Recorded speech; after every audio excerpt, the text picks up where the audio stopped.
Hello, नमस्कार बच्चों आज के इस वीडियो में आपका स्वागत है। और आज हम पढ़ने जा रहे हैं मॉडल ऑक्सिलरीज। मॉडल ऑक्सिलरीज क्या हैं? दो ऑक्सिलरीज होती हैं, एक तो प्राइमरी ऑक्सिलरीज कही जाती हैं जिसमें 3 शामिल हैं और वो है डू, बी, हैव। और दूसरी होती हैं मॉडल ऑक्सिलरीज। मॉडल ऑक्सिलरीज क्या होती हैं? जो मन की अवधारणा को प्रकट करती हैं। और डू बी हैव जो हमारे टेंसेज में काम आती हैं, प्रयुक्त होती हैं। तो डू बी हैव का मतलब क्या है? डू का मतलब डू, डज, डिड। बी का मतलब is, am, are, was, were. Have का मतलब हैज, हैव, हैड। और इसके अलावा शैल बी, विल बी वो मॉडल के रूप में ही आ जाती हैं। तो डू बी हैव तो हमारे टेंस में काम आती हैं। और जो है मॉडल ऑक्सिलरीज ये भी सहायक क्रियाओं की तरह ही काम आते हैं, परंतु इनका प्रयोग मूड यानी मन के भावों को प्रकट करने के लिए किया जाता है, मन की अवधारणा को प्रकट करने के लिए किया जाता है। तो देखो परिभाषा इसकी, auxiliaries which help to express the conceptions of mind are called modal auxiliaries. Mind यानी मन, दिमाग, मन की जो कॉन्सेप्शन है, जो मन की अवधारणा है, उनको जो एक्सप्रेस करती हैं, प्रकट करते हैं, उन्हें हम मॉडल कहते हैं। मॉडल बना है मूड शब्द से। किससे बना है? मूड शब्द से बना है। मूड यानी मन स्थिति, मनोस्थिति यानी मन स्थिति। तो मन की जो स्थिति उसको प्रकट करते हैं वह है मॉडल। इनमें जो खास हैं वो हैं कैन, कुड, मे। ये सारी can, could, may, might, should, ought to, must, needn't, daren't, would, shall, will, used to, ये प्रमुख मॉडल ऑक्सिलरीज हैं जो हमारी परीक्षाओं में पूछे जाते हैं। अब सबसे पहले मैं इनकी हिंदी एक बार बता देता हूँ। कैन शकना प्रेजेंट टेंस, कुड शका सकता था पास्ट टेंस में, ये भी शकना प्रेजेंट टेंस। माइट प्रेजेंट और पास्ट दोनों में होता है। माइट सका या सकना भी होता है, प्रेजेंट में भी यूज करते हैं स्थिति के अनुसार। शुड चाहिए, ये टेंस नहीं है, ये तो एक सुझाव के रूप में काम लिया जाता है। ought to और मस्ट ये भी चाहिए होते हैं। मस्ट का मतलब कंपलसरी कार्य होता है, उसमें किया जाता है। नीडंट यानी मना करना, वर्तमान काल में ही कि कोई चीज़ की ज़रूरत नहीं हो तो वहाँ नीडंट का प्रयोग किया जाता है। डेरंट हिम्मत नहीं होने के अर्थ में, या प्रश्नवाचक वाक्यों में भी यूज किया जाता है दोनों का, या नेगेटिव में, साधारण में नहीं करेंगे। और वुड अगर साधारण में यूज करेंगे, नहीं अफर्मेटिव सेंटेंस में यूज करेंगे तो ये फिर मॉडल नहीं होंगी, ये फिर मेन वर्ब का रूप ले लेंगी। वुड है, शैल, विल है। और यूज्ड टू तो हम साधारण में भी और मॉडल के रूप में भी काम लेते हैं। सबसे पहले हम बात करें कैन की, तो कैन मीन होता है शकना। कैन मीन क्या होता है? शकना। प्रेजेंट टेंस में इसका यूज किया जाता है वर्तमान काल में कि अब मैं ये कर सकता हूँ। वह दौड़ सकता है, भाग सकता है, वो लिख सकता है, वो पढ़ सकता है ना, वो खाना पका सकता है, वह उछल सकता है, वह कूद सकता है, इस प्रकार से। तो कहाँ कहाँ इनको यूज करते हैं? एक तो एबिलिटी बताने के लिए, एबल होने पर, कैपेसिटी बताने के लिए, स्किल होने के पर, बिहेवियर। एक पावर शब्द और होता है, पावर यानी शक्ति बताने के लिए। पावर यानी शक्ति, है ना, वही बात है, कैपेसिटी से जुड़ी हुई है। पावर यानी शक्ति वगैरह बताने के लिए कि शक्ति है ना, तो वो काम ऐसा कर सकता है। तो able, ability, capable, capability, capacity, power, skill, behavioural possibility यानी व्यवहारिक संभावना बताने के लिए। और इंटरगेटिव और नेगेटिव सेंटेंस में पॉसिबिलिटी बताने के लिए, ये एक तो बिहेवियरल पॉसिबिलिटी यानी संभावना, पॉसिबिलिटी का मतलब होता है संभावना, और एक इंटरगेटिव और नेगेटिव में भी संभावना बताने के लिए भी कैन का यूज किया जा सकता है, स्थिति देखनी पड़ेगी। एक इनफॉर्मल परमिशन यानी अनौपचारिक अनुमति, अनौपचारिक अनुमति लेने के लिए कैन का यूज करते हैं। और राइट यानी अधिकार न होने पर भी हम कैन का यूज करेंगे। अब मैं एक एक इनका समझाना चाहूँगा, आपको समझाऊंगा कि एबिलिटी क्या है। एबिलिटी होता है योग्यता। जैसे मान लीजिए कोई होशियार है, और होशियार है तो उसमें योग्यता है कि वो किसी भी प्रॉब्लम को हल कर सकता है, कोई गणित का सवाल हल कर सकता है ना, तो उसमें एबिलिटी हो जाएगी। तो हम उस वाक्य को पढ़ करके ही पता कर लेंगे कि इसमें एबिलिटी बताई गई है। इसी प्रकार से ये तो एबिलिटी, एबल, कैपेबल, कैपेबिलिटी ये एक जैसे ही है। कैपेसिटी यानी क्षमता, क्षमता का मतलब होता है कि मतलब उसमें ऐसी योग्यता है, उसमें कैपेसिटी है, बोलते थे ना कैपेसिटी है, अर्थात जैसे मान लो कोई पहलवान है तो पहलवान में कैपेसिटी है, क्षमता है कि वो किसी चीज़ को, भारी चीज़ को उठा सकता है ना। स्किल यानी कुशलता, यानी कि एक बहुत अच्छा कारीगर है तो वो एक कुशल पेंटिंग यानी अच्छी पेंटिंग बना सकता है, वो उसमें कुशलता है। पावर, शक्ति, जैसे कोई पहलवान है बड़ा पत्थर उठा सकता है, तोड़ सकता है, वो उसमें पावर है। तो ये चीज़ें प्रकट करने के लिए हम कैन का यूज करते हैं। एक बिहेवियरल पॉसिबिलिटी नहीं, व्यवहारिक संभावना बताने के लिए। व्यवहारिक संभावना का मतलब होता है कि जैसे मान लो कोई पागल आदमी है और वो पागल आदमी पत्थर फेंक सकता है। क्यों? क्योंकि उसके व्यवहार की ऐसी मतलब पॉसिबिलिटी है कि पागल है, पत्थर फेंक सकता है, भरोसा मत करो उसका। तो व्यवहारिक जो पॉसिबिलिटी है उसको प्रकट करने के लिए भी कैन का यूज किया जाएगा।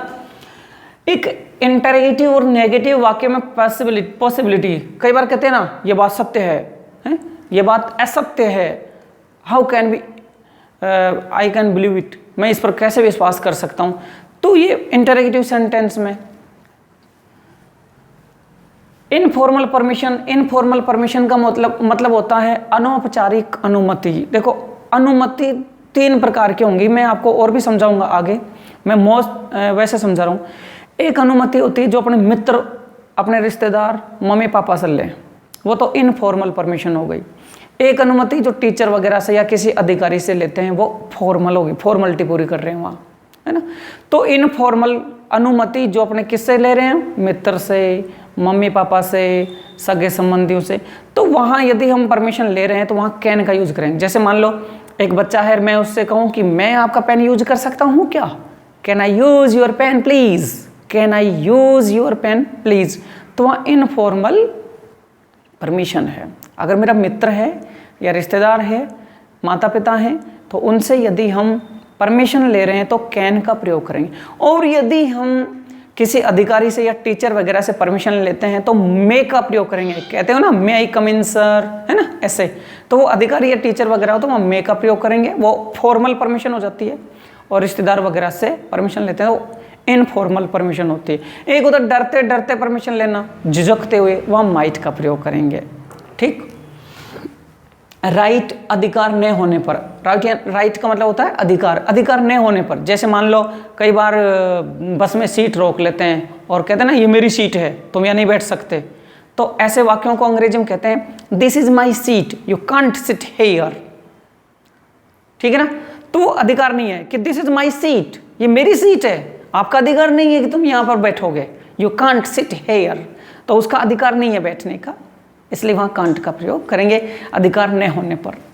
तो अब हम इसके एग्जाम्पल्स हैं, वो एग्जाम्पल्स मैंने लिए हैं, और भी एग्जाम्पल्स मैं आपको लास्ट की एक एक्सरसाइज बनाऊंगा जिसमें मैं 10वीं के जो बोर्ड परीक्षा में आई हुई जितने भी क्वेश्चन हैं यानी 5-6 साल के, उनकी एक अलग ही वीडियो बनाऊंगा आपके लिए, तो वो भी देखना। और पहले इस चैप्टर को पूरा पढ़ेंगे आप। तो देखिए, my brother is wrestler, my brother is wrestler. Wrestler का मतलब क्या होता है, पहलवान, कि मेरा भाई पहलवान है ना। ही लिफ्ट दिस पोल, वह इस पोल, पोल यानी खंबा, खंबे को उठा सकता है। तो पहलवान है तो उसमें कैपेसिटी है और उसको उठा सकता है, तो यहाँ कैपेसिटी प्रकट की गई है। तो कैपेसिटी प्रकट करने के लिए कौन सा शब्द यूज करते हैं हम, कैन। ठीक। सी इज वेरी इंटेलिजेंट, वह बहुत ही इंटेलिजेंट है। इंटेलिजेंट है तो उसमें एबिलिटी है किस बात की, सी कैन सॉल्व दिस क्वेश्चन, वह इस क्वेश्चन को सॉल्व कर सकती है, हल कर सकती है। यहाँ एबिलिटी बताई गई है, इंटेलिजेंट है, तो इंटेलिजेंट में एबिलिटी है कि वो इसको क्वेश्चन को सॉल्व कर सकती है, तो यहाँ पर कैन आ जाएगा, ठीक है ना। He is a mad boy, he is a mad boy, he is mad boy का मतलब वह पागल लड़का है। जैसे मैंने अभी बताया था, व्यवहारिक संभावना बता रहे हैं यहाँ पर कि वह पागल लड़का है। ही अब्यूज एनीवन, किसी को भी गाली दे सकता है, भरोसा नहीं है उसका, किसी को भी गाली दे सकता है, पत्थर फेंक सकता है, तो ही कैन अब्यूज, कि वह अब्यूज कर सकता है एनीवन, किसी को भी। और यहाँ आई यूज योर पेन प्लीज, कि क्या मैं आपका पेन यूज कर सकता हूँ कृपया। तो यहाँ इनफॉर्मल परमिशन ली है, तो इनफॉर्मल परमिशन में हम किसका यूज करेंगे, कैन का। तो इस प्रकार के वाक्य आएंगे आपके परीक्षा में, और आपको ये खालिस्तान है, आपको भरने पड़ेंगे। आपको इन्हें सही रूप से भरने के लिए क्या है, जितने भी मॉडल्स की वीडियो हैं उनको अच्छे से देखें, पढ़ें, बुक्स भी पढ़ें, साथ में जो बुक्स हैं उनको भी पढ़ें और आप हल कीजिए। और मैं आपकी ज़रूर इसमें हेल्प करूँगा कि कम से कम 4-5 साल की जो बोर्ड में आए हुए हैं जो प्रश्न है वो आपको मैं समझाऊँगा, एक एक्सरसाइज बनाऊँगा। अब देखिए कांट का प्रयोग, कांट क्या है, कैन का नेगेटिव है, मतलब उल्टा कर लेंगे। एबल का इनेबल, अनेबल, एबिलिटी का इनेबिलिटी, अनेबल है ना, लेक ऑफ कैपेसिटी यानी कैपेसिटी कमी, स्किल ना होना, तो ये नेगेटिव, इनका नेगेटिव हो जाएगा, वो कैन का प्रयोग, कांट का प्रयोग आ जाएगा। जैसे मतलब क्या क्या है, खास खास मैंने लिखा है यहाँ पर, लेक ऑफ राइट, अभी अभी बताया था, मतलब ये बोल करके उदाहरण बताया था, ठीक है ना, और लिखा भी ये मैंने उदाहरण। अधिकार न होना, एक इनएबिलिटी यानी अयोग्यता होने पर, असक्षम होने पर, अयोग्य होने पर, है ना, कमजोर होने पर, यानी कोई मान लो वीक है, कोई आदमी वीक है ना, तो वो भी उसकी कमजोरी है, तो वहाँ भी हम कांट का प्रयोग करेंगे, लेकिन देखेंगे, सेंटेंस पढ़ेंगे। तो पहला सेंटेंस पढ़िए, ही इज़ वेरी वीक, वह बहुत कमजोर है। ही सोल्व दिस डिफिकल्ट क्वेश्चन, देखो वीक है और डिफिकल्ट क्वेश्चन है, बच्चा है, वीक है ना, और वो भी वीक भी कैसे, बहुत वीक है और डिफिकल्ट क्वेश्चन है। तो अब बताइए आप कि क्या वो वीक बच्चा उस डिफिकल्ट क्वेश्चन को सोल्व कर पाएगा, नहीं कर सकता, ऐसे तो बोलेंगे ना, भले ही वो कर दे, पर हमारी संभावना की बात कर रहा हूँ मैं, उसकी अयोग्यता बता रहा हूँ मैं, तो नॉर्मली हम यही कहेंगे वो ऐसा नहीं कर सकता। तो यहाँ पर क्या जाएगा, ही इज वेरी वीक, वह बहुत कमजोर है, वह इस कठिन सवाल को हल नहीं कर सकता है। तो इसमें हम कैन के बजाय क्या भरेंगे, कांट भरेंगे, कैन नॉट या कांट भरेंगे। दिस इज माई सीट, जैसे मैंने अभी अभी उदाहरण दिया था पहले ही कि ये मेरी सीट है, तुम यहाँ पर बैठ, तो मेरे सीट पर कैसे बैठने दूंगा, उसका अधिकार नहीं है। तो दिस इज माई सीट, ये मेरी सीट है, यू कांट सिट हेयर, तुम यहाँ नहीं बैठ सकते, कि तुम्हारा इस सीट पर बैठने का अधिकार नहीं है। तो ऐसे में भी कांट आ जाएगा, ठीक है। माई ग्रैंडफादर शुद्ध है माई grandfather, my grandfather is very old, मेरे दादाजी बहुत बूढ़े हैं, बहुत बूढ़े हैं। ही रन, वो दौड़ सकते हैं, अरे बहुत बूढ़े हैं तो कैसे दौड़ेंगे, कांट आ जाएगा, अर्थात उसमें वो जो पावर है वो है ही नहीं, अब बूढ़े आदमी हो गए, तो पावर की कमी है, तो यहाँ कांट भर देंगे, है ना, सॉरी कांट, ठीक है ना। अगर मान लीजिए इस सेंटेंस को थोड़ा सा चेंज करके लिखें, माई grandfather is very old, he still मतलब फिर भी वो दौड़ सकते हैं, तो फिर वहां कैन आएगा। वो सेंटेंस देखना पड़ेगा, स्टिल आ जाए, बट आ जाए, ऐसी सिचुएशन में। This is false, this is false, ये बात झूठ है, I can't believe in it, मैं इस पर विश्वास नहीं कर सकता। तो क्या है, इंडेरेगेटिव और नेगेटिव में पॉसिबिलिटी ना, तो पॉसिबिलिटी कि भाई ये तो बात झूठी है, मैं इस पर ये मेरी संभावना नहीं है कि मैं इस पर विश्वास कर लूँ, तो ऐसे में भी कांट का प्रयोग किया जाएगा, ठीक है। तो ये आज हमने पढ़ाया, कैन और कांट का प्रयोग पढ़ाया है, और एक मैंने आपको सामान्य जानकारी दी है कि मॉडल्स होते क्या हैं। आप इनको पढ़िए और अगले वीडियो ज़रूर देखें, ताकि आप अच्छी तरह से मॉडल पढ़ सकें। और मॉडल बच्चों कक्षा 6 से लेकर के 11वीं 12वीं कंपटीशन एग्जामिनेशंस वगैरह आदि के लिए मतलब काम आती रहती हैं, बहुत अच्छा टॉपिक है, लेकिन अच्छे से पढ़ें। बहुत बहुत धन्यवाद।